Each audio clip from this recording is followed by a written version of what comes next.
Thanks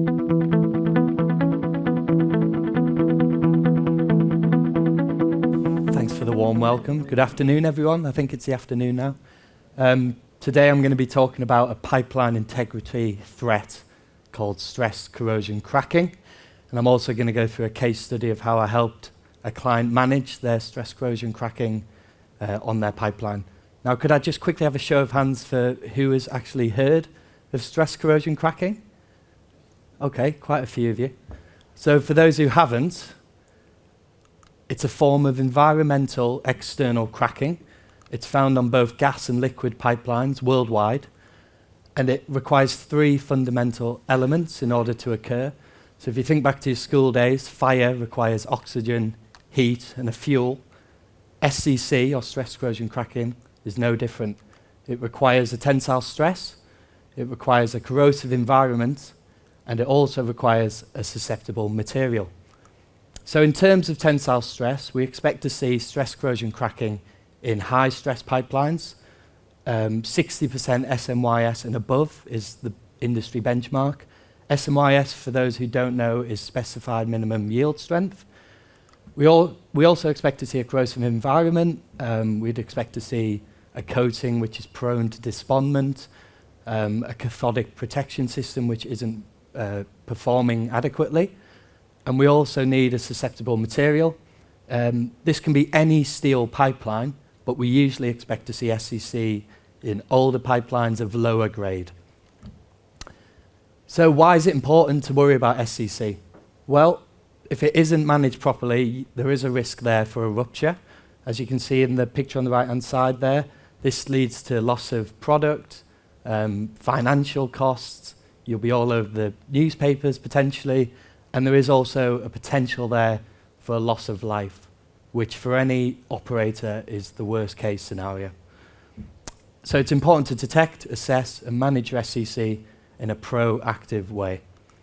Currently, SCC is found worldwide. It's been found in North America, South America, Asia, Europe, Australia. It's currently everywhere. So I'm going to go through a case study now of where I helped a client manage their SCC.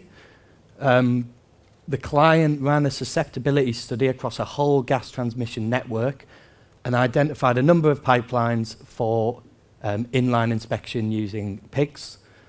These pipelines were selected based on their age, so older pipelines, the coating type, the pipe grade, the stress level, a number of these factors. One particular pipeline, which I'm going to talk about today, was chosen based on primarily its coating type, which was asphalt enamel. Now, the client had experienced an SCC failure quite recently with a pipeline with the same coating, which is why this one was selected for inline inspection. Just to give you some background about the pipeline, we're talking about a high-pressure pipeline here, in excess of 60 bar. To put that into context, a car tyre is about 3 bar, so it's a really high-pressure pipeline, and it's a very thin-walled pipeline. We're talking about a 6mm steel pipeline, so the margins for safety are very fine. So if we go back to the three fundamental elements we require for SCC to occur, this pipeline wasn't, on the face of things, ticking all the boxes. The stress was less than 60% SMYS. It was quite a young pipeline, less than 30 years old. However, it did have a potential to be a corrosive environment with an asphalt enamel coating. So step one was to run an inline inspection tool. Now, they decided to run an electromagnetic acoustic transducer machine, which is EMAT for short, with this intention of finding axial SCC. They also ran a geometry tool alongside this, which finds dents, deformations, bulges, and a surprising number of crack-like indications were found by the EMAT tool.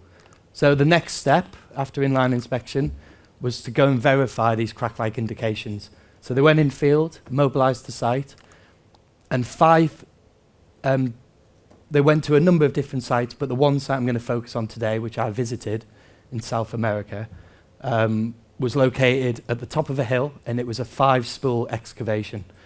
You can see the curvature of the pipeline there as it passes over the hill, And I've also included an elevation profile of the site where you can see it's quite a significant overbend. So 5 spools were excavated. SCC was confirmed in 4 of the 5 spools excavated. It's also worth noting that all of the EMAT crack-like indications were confirmed to be SCC. A number of additional shallow SCC features were found nearby, which would have been below the reporting threshold for the tool. The client and myself wanted to know why SCC was found in 4 spools, but not the second spool.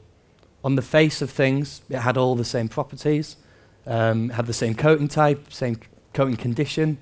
It was surrounded by the same soil. It had the same hoop stress. It was constructed at the same time. So the big question was, what made this second spool unique? Well, spools 1, 3, 4, and 5 were all found to be field bends. Now, this is a cold field bend process in order to pass the pipeline over the curvature of the earth. However, the second spool was found to be straight. There was no reason to bend this spool during construction. So this was the only difference we could see on the face of things. One particular document I authored and provided to the client in field was a critical defect manual, which provided length and depth dimensions for any SCC found in field so they could remediate the cracks. To remediate the cracks, they used grinding. However, if the cracks were deeper than around 40% of pipe wall, it was too dangerous to continue grinding with the high pressure pipeline. So they would put on a compressive sleeve. So they've completed 2 pieces of the jigsaw.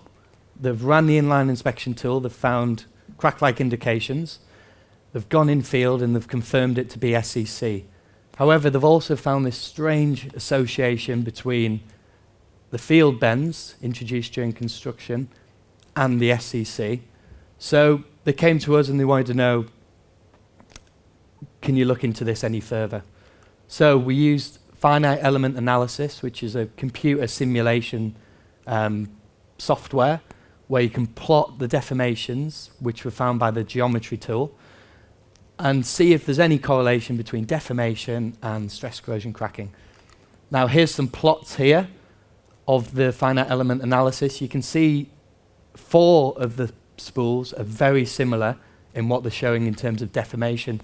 Now the red on the chart is bulging of the pipeline and the blue is ID reduction. And you can see that on 4 of the spools there's a circumferential pattern of deformation, and this was introduced by the cold field bending process. As you bend the pipeline, you introduce wrinkles, ripples, and they're fully circumferential. And the important thing to note here is the second spool, which had no SCC, also has a completely different deformation profile. There's almost no circumferential deformations introduced at construction, and this was because the cold field bending process wasn't done on this particular spool.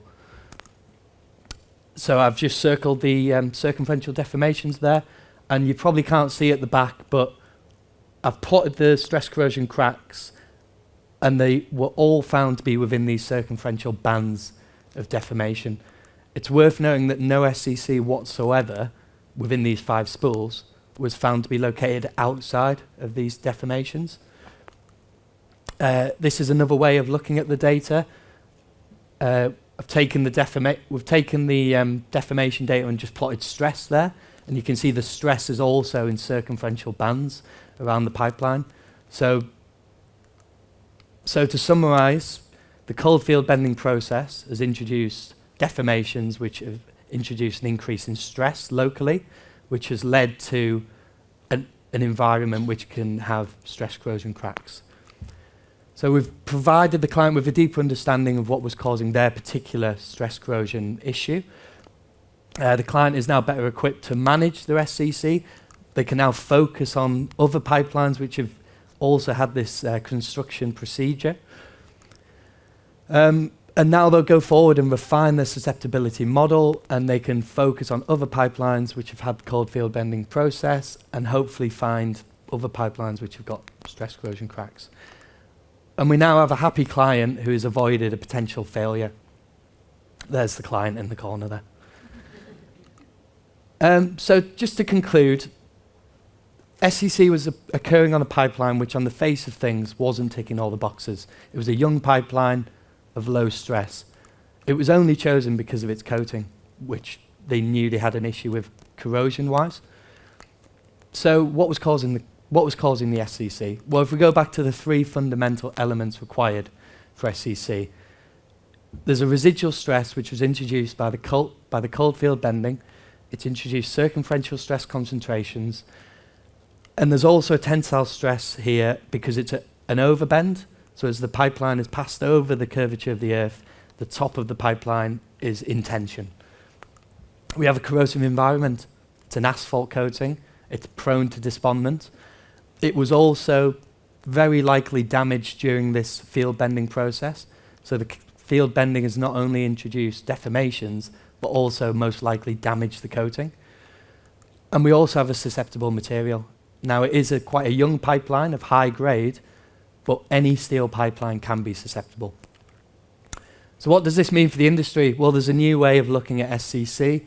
We've used internal geometry data, which wouldn't usually be looked at in conjunction with SCC, to find an association between bending stress, between deformation and stress corrosion cracks. We found that SCC does not have a one-size-fits-all, so a pipeline which on the face of things doesn't seem to tick all the boxes for SCC may in fact have SCC.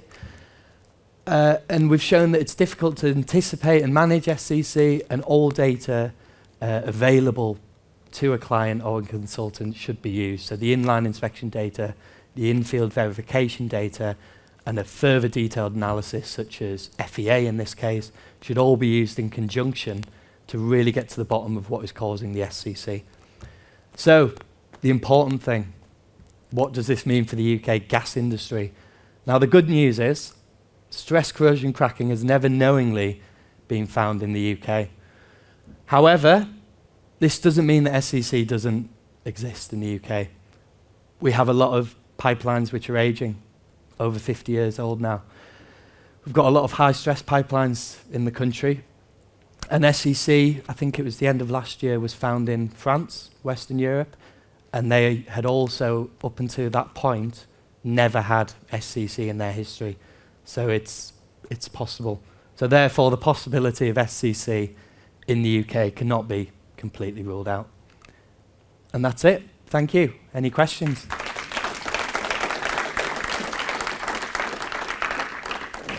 Lovely. Thank you very much, Andrew. Thank you. I guess on the basis that I'm responsible for 7,500 miles of high-pressure pipeline, I probably ought to ask the first question. If we've not seen SCC in the UK, why not? As far as I'm aware, I don't work very much in the UK, just so you know, but as far as I'm aware, I don't think we're looking for it. I don't think we run a lot of crack detection tools in the UK. Potentially that's because we've never had an SCC failure, and therefore it's an understandable mentality to think, why look for something we've never had? I think we should be looking for it. And I think it might be a matter of the same with France, where it takes, unfortunately, a failure to wake the UK industry up. And I think once that time comes, which in my mind is a matter of when, not if, I think suddenly the UK will wake up to the issue and all pipelines will be getting inspected for SCC. Make me feel much more comfortable. Sounds like a great sales opportunity to me. So how would you go about approaching Tony that he needs to invest some effort into stress corrosion cracking? I would firstly look at running a high-level susceptibility screening of your entire network. This is what the client did. Identify, you say you've got high-pressure gas pipelines. Straight away, that's ticking a box. But it needs more. It needs a corrosive environment. So I'd look at, do you have a potential there for, do you have a lot of external corrosion, for example? Do you have coating, which is known to despond? So I'd run this susceptibility study over an entire gas transmission network. If it's ticking a lot of the boxes, I would then try and choose 1 or 2 pipelines of the highest susceptibility, and I'd run some crack detection tools through them.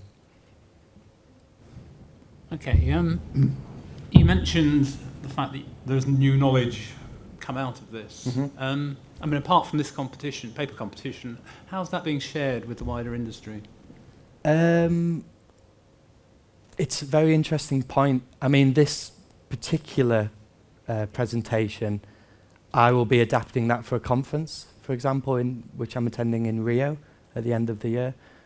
I think conferences are a big one. I mean, it's always quite difficult because a client doesn't want you to shout this from the rooftops for obvious reasons. So there's a lot of hush-hush in the industry, and people they want to keep it quiet.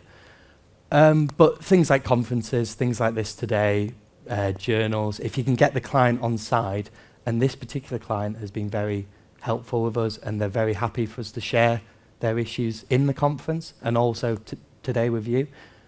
But there's a lot of clients who aren't like that, and they would not allow me or anyone to stand up and talk about, their pipelines. So I guess it's people need to try not to hide it from each other and be open about it, and just share the experiences they've had with other companies.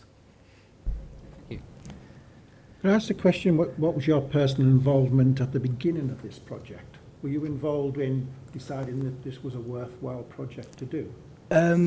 Firstly, they had an SCC failure, which is why they approached us.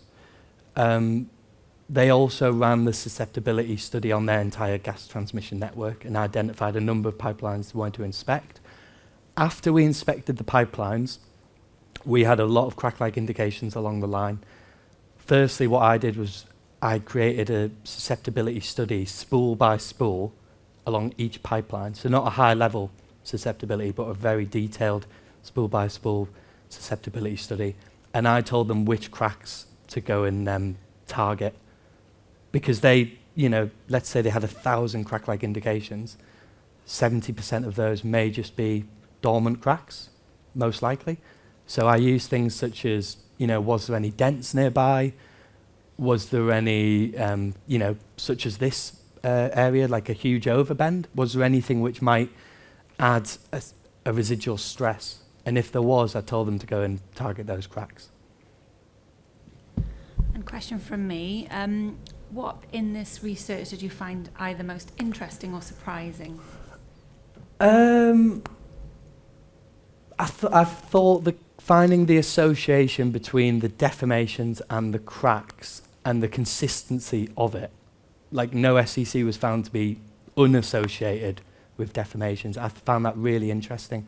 And I think going forward for the client, it really helps with the rest of their network because they can just focus on these areas now because they know the susceptibility in those areas is sky high.